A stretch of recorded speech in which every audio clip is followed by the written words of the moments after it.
Sometimes the hardest part of the journey is believing you're worthy of the trip.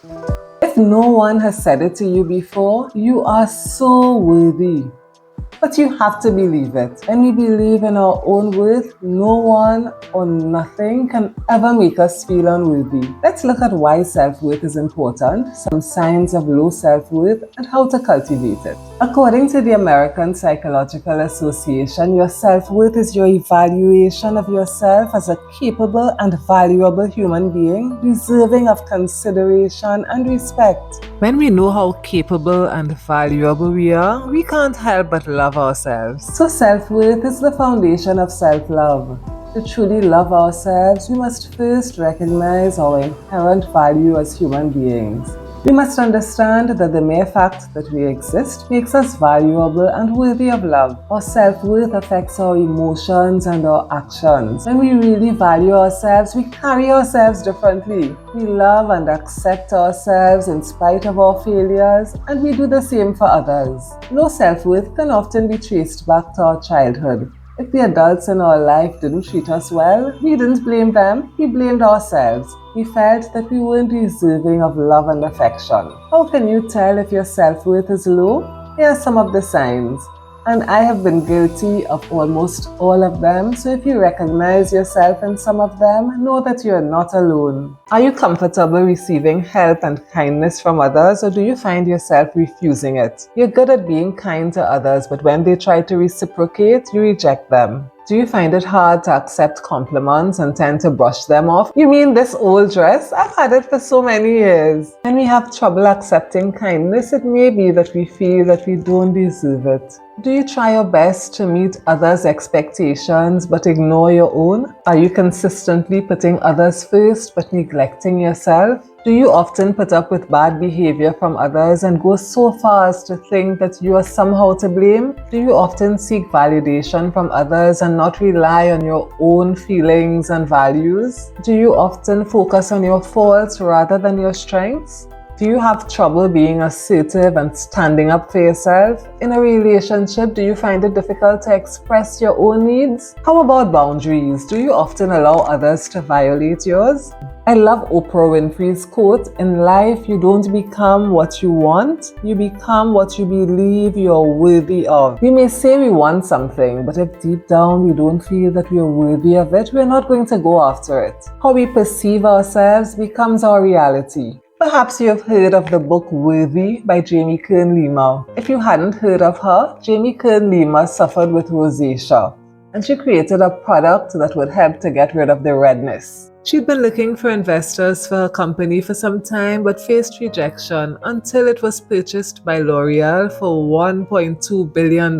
So she's a successful author, entrepreneur, and more, but she found that despite her success, she somehow felt unfulfilled, and then she realized that it had to do with her self-worth.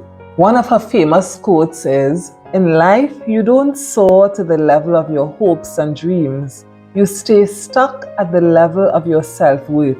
You don't rise to what you believe is possible. You fall to what you believe you are worthy of." So low self-worth keeps us stuck. And even when we are able to accomplish things, it's like something is missing and we feel empty inside. So Lima says that self-confidence is the house and self-worth is the foundation on which it's built. And of course, our house is only as strong as its foundation.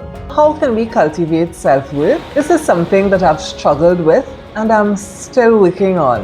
As a child, my dad wasn't the most loving person, and he said and did some things that caused me to seriously doubt my worth. And I found that even now, 50-something years later, my self-worth still isn't where I'd like it to be. So of course I had to purchase the book. Here are some things that I've found helpful so far and others that I'd like to give a try. If you've been working on your self-worth and you have some tips for me, go ahead and share them in the comments. The first thing we need is a mindset shift or overhaul. Our feelings of self-worth are deep-seated, so we need a whole new rewiring and reprogramming. I feed my mind with positive words like I am worthy and I am enough to counteract those negative feelings. The negative is already there, but the positive can outweigh it if we are consistent. Therapy is also helpful in navigating the old programming. A mindset shift requires a whole lot of introspection. Examine your life and look for evidence that what they said wasn't true and that you're worthy.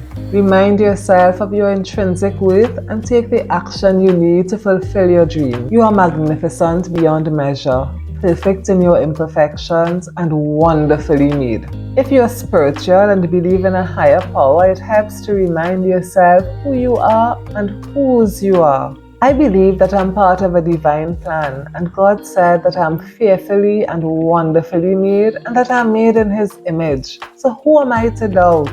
If you're not spiritual or religious but believe in the universe, know that you are an integral part of this universe. Tell me if these words ring a bell. You are a child of the universe, no less than the trees and the stars.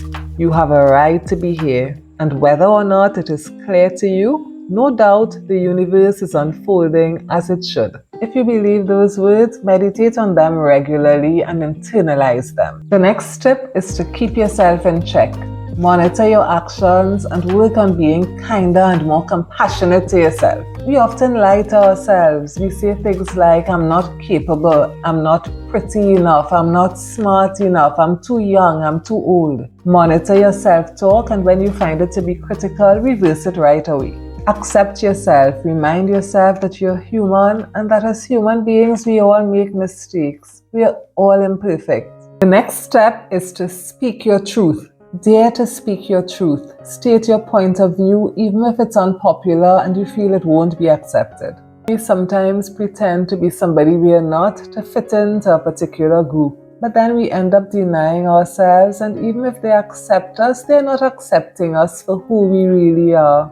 So it's better to speak our truth, and even if they reject us, once we accept ourselves, we'll be okay. Our validation doesn't come from others, it comes from us. And as we build self-worth, we are better able to put ourselves out there and face the consequences, even if it means rejection. Another chapter of the book Worthy is entitled, You're Not Crazy, You're Just First. Jamie was rejected many times before she sold her company to L'Oreal. And whenever she was rejected, she would tell herself that she was just first. What she means is that we are all unique. There's no one else like us, and sometimes others won't get us, and that's quite okay. We still have to be authentic because that's the only way to really live. Our whole life is a lie if we are not true to ourselves. I've often been a loner and felt that I didn't fit in, so this really resonated with me. If you're like me, remember, you're not crazy, you're just first. The next step is an important one. Surround yourself with people who appreciate you and see your value. If you stay where you're not appreciated, it will undermine your self-worth. Forgive and release anyone who caused you to believe that you weren't worthy,